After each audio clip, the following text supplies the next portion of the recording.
Dakle, ti spremaš kolače za svoj stan? Uglavnom ne. A kako? Pa lepo. Ko sprema? Supruga sa ćerkama, one to vole da... A ti probaš malo nešto? Pa ja probam i neki savjet im dam, ali sklonim se iz kuhinje. I uvek tako pitaju, ti spremaš kući kolače? Ne. Ali stvarno ne, samo slano, da, to volim da petljam i onda igram se s tim. Pa dobro, mnogo bi ti bilo. Bilo bi previše, stvarno, da. Zdravko, šta spremamo?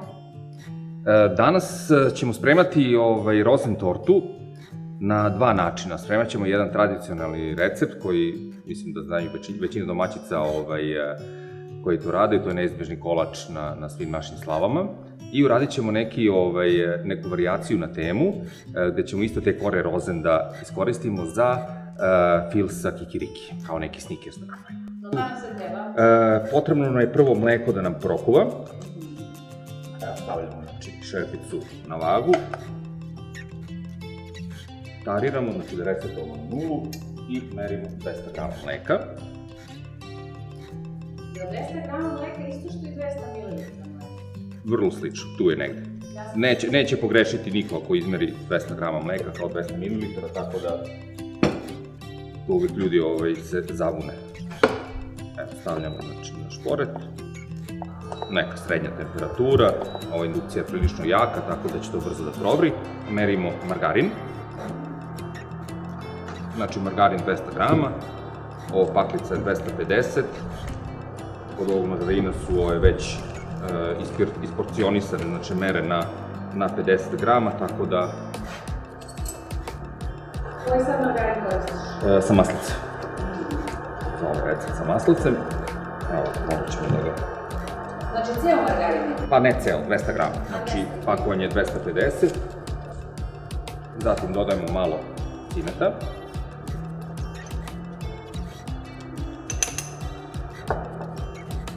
Zatim ćemo dodati 200 g džema kajsija, to sam već izmerio. Je to marmelada ili ono je domaće? Bolje da bude marmelada bez onih ljuskica kajsije i to, zato što prilikom filovanja lepše će da se filuje, a i kad se bude seklo neće onako da se razlače one končići od kajsije, tako da je ovo bolja varijanta definitivno. Evo, kad mleko i ovi sastojci počnu da kuvaju, dodajemo 200 g šećera, da se polako rastopi. I kada prokuva, kuvamo još nekoliko minuta, dodajemo orah i onda ćemo još da kuvamo par minuta, da ta masa ne bude suviše retka, onako da bude žitka. Ako bude suviše gusta, bit će teško da se filuje, onako bit će prilično tvrdo i bit će neukusan kolač. Znači sada nam je još ostalo da sameljemo orah i da polako završavamo sa ovim našim filom. Evo, ja sam izmerio 200 g oraha. Dodat ćemo ovog secka.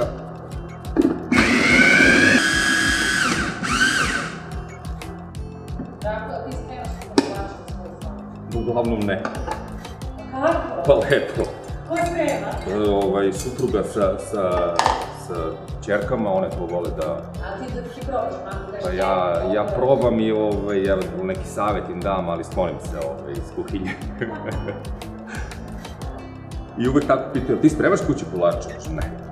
Ali stvarno ne, samo slano, da, to volim da petljam i onda igram se s tim. Pa dobro, mnogo bi ti bilo. Bilo bi previše, stvarno, da, slažem se. Evo, ovo je sad, znači, već malo ukuvalo.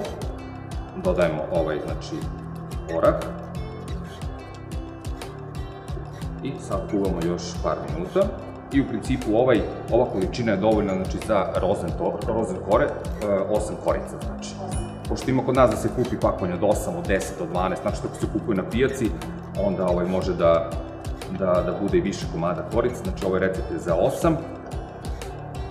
Pravio nekad ove rozen kore od 0? Jesam, pa ne znam, mislim da nema nikakve razlike kad se kupi, kada ih praviš, a prilično je onako, imam dosta posla da uzim. Ajde kad radiš negde u nekoj pravoj poslastičarnici ili tako nešto, da imaš uslove, da možeš da, što ja kažem, da se razmakneš, znaš, da radiš, da ne vodiš računa da li će da baciš brašno na pod, da li će da ti padne, da li će žena da viče na tebe što si isprljao dole, tako da onda ovo je bolja varijanta da se kupi, a efekat isti. tako da nema nikakve razlike. Ovo je gotovo. Gasimo našu indukciju i sad ćemo polako da filujemo, znači, ove korice. Šta sad radimo? Sad filujemo ove naše korice sa ovim našim kremom koji se malčice pohladio. U principu ponavljamo, znači, 8 koraka. Zadnju koru nećemo filovati, ona treba da ostane neprelivena. Za jednu koru, 1,5 kutlača ovog fila je dovoljno. Da bi bilo jednako. Da bi bilo jednako, tako je. Filuje se dok je vruće, znači posle ovaj krem, kako se bude hladio, on će se sve više i više stezati, tako da neće moći ovako lepo da se filuje. A možda i ta korica u stvari malo ubije se. Tako je, tako je. Sad šta je isto bitno, da se vodi računa ove ivice, znači da se krem s njima prekrije, da tu ne ostane prazno, jer onda tu neće se zalepiti sledeća korica. I onda će onako doći do pucanja kada se bude seklo. Stavljamo zadnju koricu, uvek gledamo da ona bude, da kažemo, najlepša. Prva i zadnja su bitne da budu cele, da ne budu nešto slomljene ili tako nešto posle zbog sečenja. Šta dalje radimo? Znači uzimamo papir za pečenje, stavljamo preko i stavljamo neku posudicu, možemo da stavimo neku manju dasku za sečenje ili tako nešto, šerpu, tako je da pritisnemo, ovo stavljamo u frižider, par sati, pa 2-3 sata minimum. Kao što sam rekao malo pre, znači najbolje bi bilo da prenoći, da se lepo ohladi, da se lepo stegne i onda idemo na filu. Znači, Zdravko, sad preliv. Sad smo došli do finala, da pravimo preliv, znači za glazuru. Mi ćemo praviti glazuru sa šećerom u prahu i sa limunom i malo crvene boje. Isto nije greška, znači si kupi gotov fondan već obično u nekim stranim hranama. Pa u principu, fondan je ono što se prelivaju minjoni, ono što se nekad, mislim, prelivaju se i sad, ali slabo ih ima u prodaji, pa zato sam rekao nekad. To je kuvani šećer koji se kuva na nekoj određenoj temperaturi i onda se hladi i onda se on lupa, tabulira da bi se dobila ta bela struktura i on znači može da se boji. Kod njega je štos da se mora zagrejati. Znači on se zagreje i onda znači vruć, tačnije vreo se preliva preko ovoga. U principu bi trebalo malo korica da se premaže sa nekim džemom da bi se on zalepio i onda se on brzo ohladi, može se seći. Mi ćemo da radimo ovu neku varijantu koja je pristupačnija, tako i lakše i pristupačnija je ljudima da mogu da, mislim, šećer u prahu da kupu bilo gde. Ništa, znači kao što sam rekao, sipamo šećer u prahu. Koliko tu imamo? Ovde imamo 250 grama. Koliko staviš limuna na to? Pa to ćemo polako da dodajemo otprilike. Znači to je odokativno. Da, odokativno, da bi dobili neku gustinu koja je okej da može da se lepo prelije preko korice. Mislim da će jedan limun biti dovoljno. Sad ne treba, uzmemo znači neku varljaču ili ovu silikonsku špatulu i dodajemo limun. I lagano samo, znači dok šećer ne upije tečnost, da ne bi bilo svuda po kuhinji. A kako nam gustina otprilike treba? Pa onako da bude... Retko, da? Više retko, da. Ali opet nije preretko, jer onda će se slivati i bit će prozračno kada se bude nalilo na koru. Sad već kad je onako, kažemo, žitka, malo ubrzamo da se te grudvice od šećera razbiju, da se sjedine. Može i žicom. Može i žicom, da. Prilike, to je neka gustina koja nam treba. Još možemo da je korigujemo, sad ćemo dodati malo boje, to sad zavisi ako je boja tečna, ona će još dodatno da razredi, kako se zove, ovu glazuru, ako je prah, onda možda neće ni trebati da se dodaje više. I treba voditi računa sa ovim bojama da se doda malo, jer prilično su jake. Znači treba nam neka roze boja, sad neka crvena napadna. Znači, to je gustina koja nam treba. Dobro, sad prelivamo. Prelivamo, znači, rozem. Stanjamo ovaj papir koji smo stavili da stegne se. Sipamo. I taj preliv ima neku debljinu, nije onako... Pa nekih par milimetara treba da bude debljine. Ne treba da bude suviše suviše debel, onda će doći do pucanja kada se bude sekao. Sad se polako izravna. Sad ćemo ove ivice iseći. Ivicu ćemo iseći, tako možemo malo i, znači da dok još se nije stegla glazura, malo da tresnemo ovako, da se lepo izravna. Pa viš kako sam malo prekrenuo da razmažem i onda ostanu onako kao te neravnine, tako je sad ovako, znači dok je još uvek tečeno, evo, znači sad je lepo ravna, sjaji se i ovo ide u frižider, tako je. Dobro, sad ćeš nam pokazati kako se seče. Sad ćemo da isečemo, da. Znači rekli smo ove ivice ćemo da sklonimo. Znači uvek gledate, znači prvo da se preseče glazura, da ne bi pucala. I sad otprilike, znači na željenu veličinu. Šta ćeš seći, šnite? To bi trebalo da bude, znači, jedan zalogaj.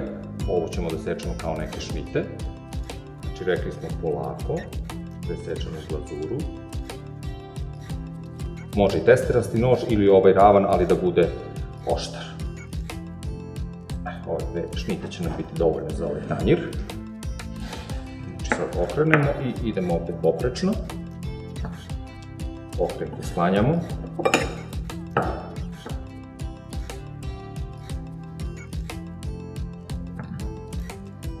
Ja mislim da će ovo biti sasvim dobro za ovaj naš tanjir. I sad ćemo lepo da ih poređamo.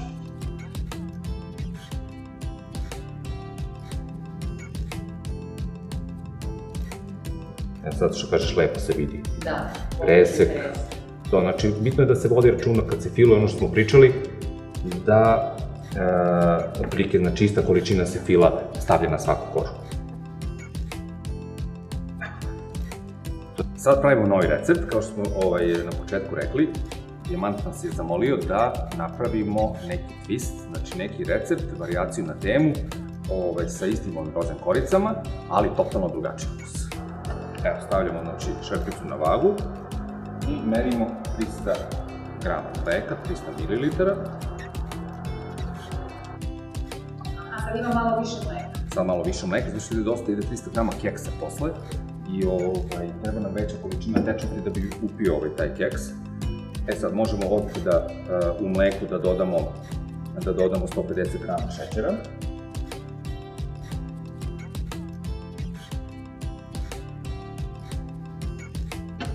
To stavljamo u kuva. I nastavljamo dalje. Znači sad trebamo dodamo 100 grama margarina. Koji ćemo margarin sad? Isto sa maslacom, kao i prošli put. Malo ga usitnimo da se lakše rastopi. Samo je bitno da nam prokuva mleko da bi se šećer istopio, posle da nema da onih, kada budemo filovali, kad se bude jela da nekacka šećera u ustima. Evo, ugasili smo ovo, dodajemo margarin, dodajemo kikiriki puter. Ovo je sa komadićima, da, sa komadićima. Nije greška da bude i bez, zato što svakako dodajemo dropljeni kikiriki da bi malo kukrckalost. Svako ko hoće da pokuša, može od jednog recepta da napravi nekoliko. Nekoliko, sve zavisi koji je recept u pitanju. Evo, ovo polako se topi. Sad ćemo izmeriti 300 grama keksa.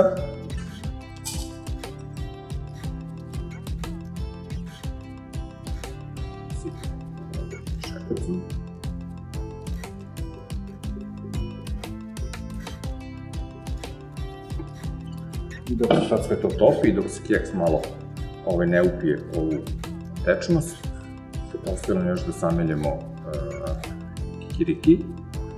Kikiriki sad kad budemo mleli, znači bitno je da bude onako kao droblje. Znači možemo ga u secku, možemo u neku kesu da ubacimo pa ohlagijemo onako malo da ga stučemo, kako ko ima, ako neko nema secka, znači može i ta varijanta da bude. Ok, sad menjamo kikiriki. Sad menjamo kikiriki, iskoristit ćemo ovo našeg secka. Je li okej ako je kikiriki prženi slan? Pa treba bi da bude neslan, A ne. ali prženi. To bi bilo, mislim ima da se nađe, ovo bi bilo idealno, da. Znači stavljamo 150 grama.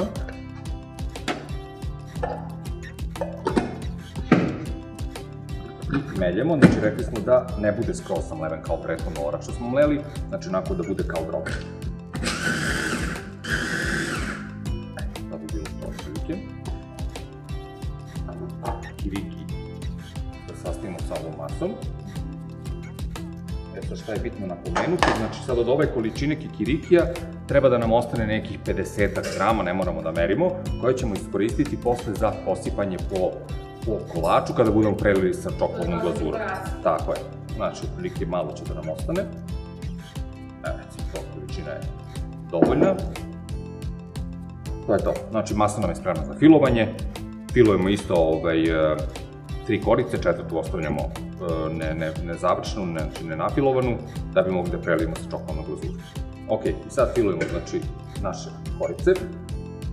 Otprilike, pošto ova masa gusta, znači možemo onako da je podelimo okvirno na 3 dela, jer 3 korice filujemo, da bi znali koliko da stavimo mase da bude otprilike jednako raspoređeno.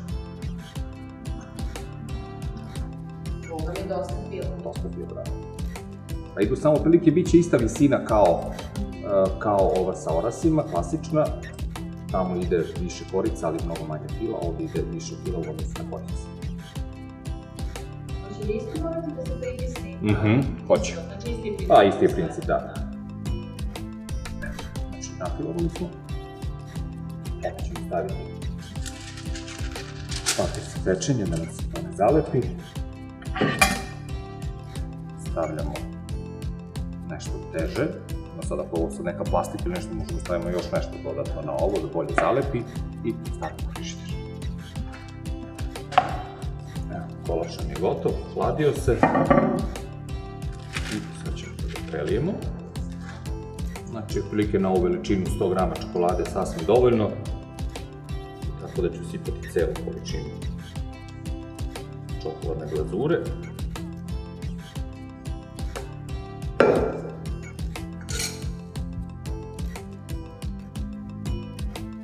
To je gotovo i iskoristit ćemo onih 50 grama kikirikija. Tako je, znači odmah posipamo dok se čokolada nije stegla da bi se mogao kikiriki zalepiti. I to sad ide u frižider. To sad ide u frižider da se čokolada stegne i posle ćemo da sečemo kolač. Sad sečemo. Sad sečemo, čokolada se stegla, znači ovaj kikiriki se lepo zalepio. Opet ćemo kao prethodni put da odsečemo ove ivice, da poravnamo.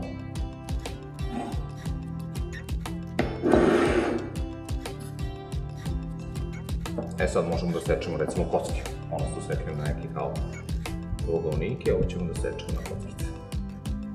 Opet naravno veličine zaloga.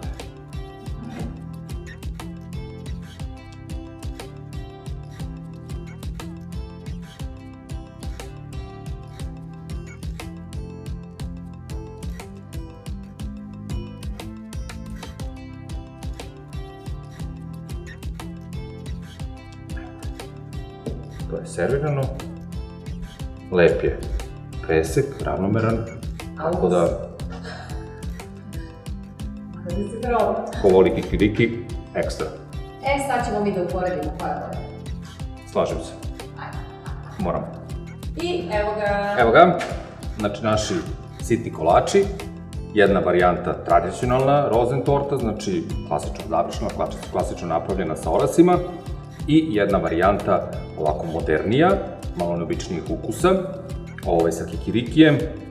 Ko voli neka izvoli, može da se posluže obe za slave ili za neke prigodne događaje, tako da mislim da smo napravili neke dve lepe kombinacije. Naravno, vi možete da birate i da se poslušite, izvolite. Hvala, sad ćemo. Idemo sad da ih podelimo sa svima.